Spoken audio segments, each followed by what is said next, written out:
भारत देश के जन जन का सहयोग चाहिए, क्योंकि एक सीमा होती है जब पार्टी सोचती है कि हम भ्रष्टाचार नहीं करेंगे, वो इस सोच के साथ आगे बढ़ती है। लेकिन हमारे पत्रकार भाई और हमारे हर व्यक्ति जो भारत देश का रहने वाला है, सबका इसमें सहयोग लेना होगा और सबको सहयोग देना होगा, तभी हम भ्रष्टाचार को दूर कर पाएंगे और तभी हम देश की व्यवस्था को बदल पाएंगे।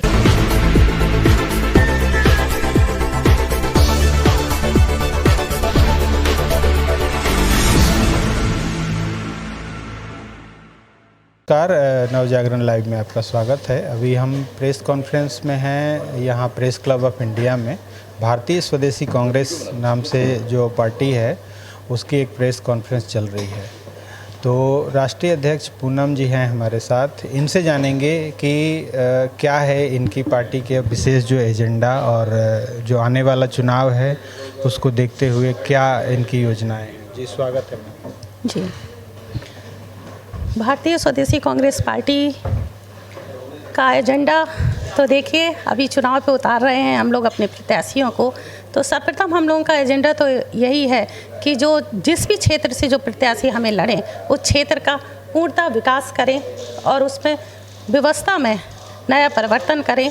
और हमारी जो जन जन लोग हैं, सभी लोग टैक्स देते हैं, तो उनके टैक्स के बदले उन्हें पुड़िया ना दी जाए, उन्हें मुफ्त का राशन ना दिया जाए, उनको सरकारी स्वास्थ्य सेवाएं, सरकारी शिक्षा से और सरकारी जितने भी संस्थान हैं सभी पर अच्छे से काम करके उनको दुरुस्त किया जाए, जिससे निजीकरण का हम खंडन करते हैं। निजीकरण के चलते सरकारी व्यवस्था भी हमारी बहुत ही इस लायक हो गई है कि हर व्यक्ति उधर तक नहीं पहुंच पाता है, ना ही स्वास्थ्य सेवाएं ले पाता है। तो हर गरीब से लेके अमीर तक एक सी स्वास्थ्य सेवाएं होनी चाहिए, शिक्षा व्यवस्था होनी चाहिए और सुरक्षा व्यवस्था होना चाहिए। और सबको सक्षम बनाने के लिए हर किसी के पास रोजगार होना चाहिए और नौकरी होनी चाहिए। तो भारतीय स्वदेशी कांग्रेस पार्टी इसी पर काम करेगी, जिससे हमारे देश की व्यवस्था मजबूत हो और हमारे देश की व्यवस्था पहले जैसे सोने की चिड़िया कहलाती थी, वैसे ही पुनः सोने की चिड़िया कहलाए। पहले से इस देश में इतनी तमाम पार्टियां हैं और सबके एजेंडे लगभग सेम रहते हैं, लेकिन फिर एक अलग पार्टी की ज़रूरत क्यों? क्योंकि मैं देख रही थी कि जितने भी पार्टियां हैं अभी तक उठती तो बहुत अच्छे हैं, लेकिन जैसा मैंने अभी तक राजनीति में आके और पार्टी में काम करके मैंने जो देखा है, उसमें हमें भारत देश के जन जन का सहयोग चाहिए। क्योंकि एक सीमा होती है जब पार्टी सोचती है कि हम भ्रष्टाचार नहीं करेंगे, वो इस सोच के साथ आगे बढ़ती है।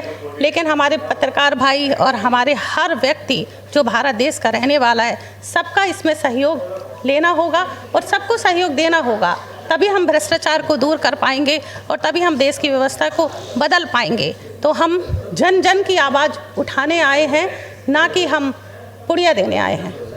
अभी जो सदन में एक विशेष सत्र बुलाकर महिलाओं के लिए 33% आरक्षण की घोषणा की गई है, जो आने वाले समय में इतनी जल्दी लागू होना भी संभव नहीं है। आप खुद एक महिला हैं, कैसे देखती हैं?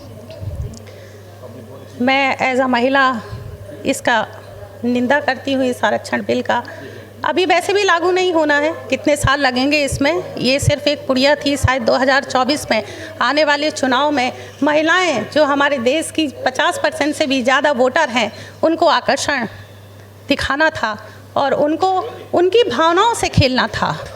तो आज महिलाओं को आरक्षण की आवश्यकता नहीं है। आज महिला खुद सक्षम है, ज़मीन से लेके आसमान तक, ट्रेन से लेके चंद्रयान तक सफल बना रही है और उसमें सहयोग दे रही हैं। तो क्या आज आवश्यकता है महिलाओं को आरक्षण लाने की? महिलाएं कमज़ोर नहीं हैं, उन्हें कमज़ोर समझने का ये विषय नहीं है, उनको कमज़ोर ना समझा जाए। और महिलाएं चाहेंगी तो 75% तक राजनीति में भाग लेंगी, उनके अंदर से उनकी रुचि के अनुसार कार्य करेंगी। तो आरक्षण बिल ये पुड़िया की आवश्यकता नहीं है।